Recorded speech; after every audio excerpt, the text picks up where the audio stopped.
Mahathir Mohammed நவீன மலேசியாவை கட்டமைத்த மகா சிற்பி.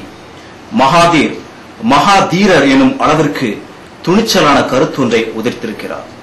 இவரது கருத்தை கேட்டால் அபு கரீப்களும் குவாண்டனாமாக்களும் கூட அலரும்.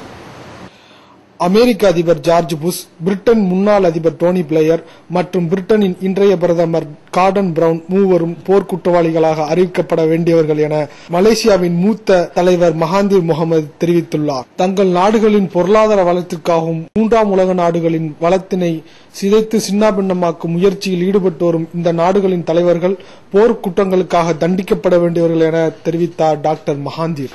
ஐநா பாதுகாப்பு சபை கூட்டத்திலிருந்து வல்லரசு நாடுகளின் பிரதிநிதிகள் வெளிநடப்பு செய்தனர்.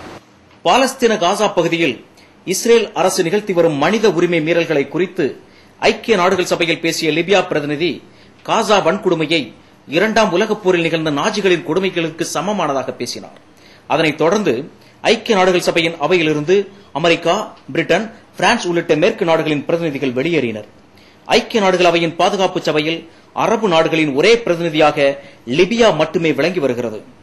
ஐக்கிய நாடுகள் சபையின் பாதுகாப்பு அவையில் காசா தொடர்பான விவாதத்தில் லிபிய பிரதிநிதியான இப்ராஹிம் டப்பாசி தனது நீண்ட உரையில் ஜெர்மனியில் ஹிட்லரின் ஆட்சியில் சித்திரவதை கூடங்களில் யூதர்கள் மீது நடத்தப்பட்ட இனப்படுகொலை போன்றே தற்போது பாலஸ்தீன காசா பகுதியில் இஸ்ரேலிய படையினர் நிகழ்த்தி வருவதாக குறிப்பிட்டார். இதனைத் தொடர்ந்து America, Britain, France, Belgium, Costa Rica போன்ற நாடுகளின் பிரதிநிதிகள் வெளிநடப்பு செய்தனர். இது பிரச்சனையை முனை மழுங்க செய்யும் மட்டமான உத்தி என லிபியா தெரிவித்துள்ளது. தீஸ்தா சதர்வாட் இந்த மனித உரிமை போராளி போர் பிரகடனம் செய்யும் பொழுதெல்லாம் புல்லர்கள் புழுதி பிறக்க புறமுதுகிட்டு ஓடுகிறார்கள்.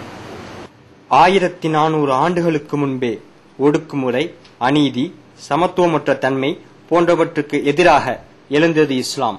ஆனால் இன்று அந்த கொள்கையை கொச்சைப்படுத்தும் விதமாக இஸ்லாமிய பயங்கரவாதம் என்ற சொற்றொடர் பயன்படுத்தப்பட்டு வருகிறது. இது மதவாதிகள் தீட்டிய கச்சிதமான சதி திட்டம் என்று மனித உரிமை போராளி தீஸ்தா செதல்வாட் குறிப்பிட்டிருக்கிறார். முஸ்லிம்களுக்கு எதிராக சுமத்தப்படும் பயங்கரவாதத்தின் உண்மை நிலை என்ற தலைப்பில் உத்தரப்பிரதேச மாநிலம் கான்பூரில் மாநாடு ஒன்று நடைபெற்றது. இதில் உரையாற்றிய தீஸ்தா செதல்வாட், இஸ்லாத்திற்கும் ஜனநாயகத்திற்கும் எத்தகைய மோதலும் கிடையாது. இஸ்லாம் மனித உரிமைகளுக்கு எதிரான வன்முறைகளையும் பெண்களுக்கு எதிரான வன்முறைகளையும் வன்மையாக எதிர்த்து வந்திருக்கிறது. 2002 நிகழ்ந்த குஜராத் இனப்படுகொலையின் பாதிக்கப்பட்ட மக்களுக்காக நீண்டதொரு சட்ட போரை முன்னெடுத்த செதல்வாட், முஸ்லிம், கிறிஸ்தவர்கள், தலித் சமூகத்தவர், ஆதிவாசிகள் தங்களுக்குள் ஒன்றிணைந்து உரிமைகளுக்காக போராட வேண்டும் என்றார். சிறுபான்மை சமூகத்தவர்கள் தங்களிடையே உள்ள வேறுபாடுகளை கலைந்துவிட்டால் மதவாதம் வாழ முடியாது என நாடாளுமன்ற உறுப்பினர் மஹமூத் மதானி தெரிவித்தார்.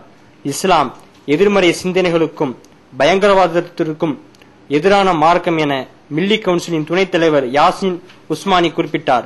ஹாலித் ரஷீத், பிராங்கி மஹல்லி, டாக்டர் ஜான் தயால், ஜமியத்தே அஹ்லே ஹதீஸ் மர்கஸின் அமீர் அஸ்கர் அலி மெஹதி உள்ளிட்ட முக்கிய பிரமுகர்கள் இதில் பங்கேற்றனர். உலக நாடுகளை உளவு பார்ப்பது சில நாடுகளின் அன்றாட கடமையாகவே மாறிவிட்டது. இதில் கைதிருந்த இரு நாடுகளுக்கிடையே பிணக்கை ஏற்படுத்தியது எது? குருவை மிஞ்சிய சீடன் யார்? தீட்டிய மரத்தில் கூர் பார்ப்பது என்றால் என்ன? இந்த காட்சியை பாருங்கள். அமெரிக்காவின் நியூ ஜெர்சி மாகாணத்தில் ராணுவ தளத்தில் பொறியாளராக பணியாற்றியவர் பென்னமி கடிஷ். இவர் 1979 2008 வரை அமெரிக்காவின் அணு ஆயுதங்கள் தொடர்பான ரகசிய தகவல்கள் மற்றும் வான்படை தொடர்பான அதிமுக்கிய தகவல்களை இஸ்ரேலுக்கு வழங்கி வந்திருக்கிறார். அமெரிக்க ராணுவத்தில் பணிபுரிந்து கொண்டே இஸ்ரேலுக்கு உளவாளியாக கடிஷ் செயல்பட்ட விதம் அமெரிக்காவை அதிர்ச்சியில் ஆழ்த்தியுள்ளது. உலகில் அதிமுக்கிய ரகசிய தகவல்களை வேவு பார்ப்பதிலும் தங்களுக்கிடையே தகவல்களை பரிமாறிக்கொள்வதிலும் அமெரிக்காவின் சிஐஏயும் இஸ்ரேலின் மொசாட்டும் மிகவும் நெருக்கமான அமைப்புகளாகும். இந்நிலையில் இஸ்ரேலுக்காக அமெரிக்க ராணுவ பொறியாளர் ரகசிய தகவல்களை திருடி வழங்கிய தகவல்கள் அமெரிக்க மக்களை ஆத்திரத்தில் ஆழ்த்தியுள்ளது. அமெரிக்க அணு ஆயுத ரகசியங்களை இஸ்ரேலுக்கு கடத்திய அமெரிக்க ராணுவத்தைச் சேர்ந்த இஸ்ரேலிய உளவாளிக்கும் தங்கள் நாட்டுக்கும் எந்த தொடர்பும் இல்லை என இஸ்ரேல் மறுத்துள்ளது. 1984 85க்குள் அணு ஆயுதம் தொடர்பாக ஆயிரக்கணக்கான ஆவணங்கள் அமெரிக்காவிலிருந்து இஸ்ரேலுக்கு திருட்டுத்தனமாக வழங்கப்பட்டன.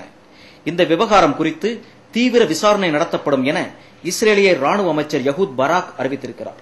ஆனால் அமெரிக்க ரகசிய ஆவணங்கள் அனைத்தும் இஸ்ரேலின் அறிவியல் மையத்துக்கு அனுப்பப்பட்டதை ஆதாரத்துடன் நிரூபிக்க முடியும் என அதிரடியாய் அறிவித்த அமெரிக்க நீதிமன்றம் இஸ்ரேலிய உளவாளிக்கு ஆயுள் தண்டனை விதித்துள்ளது.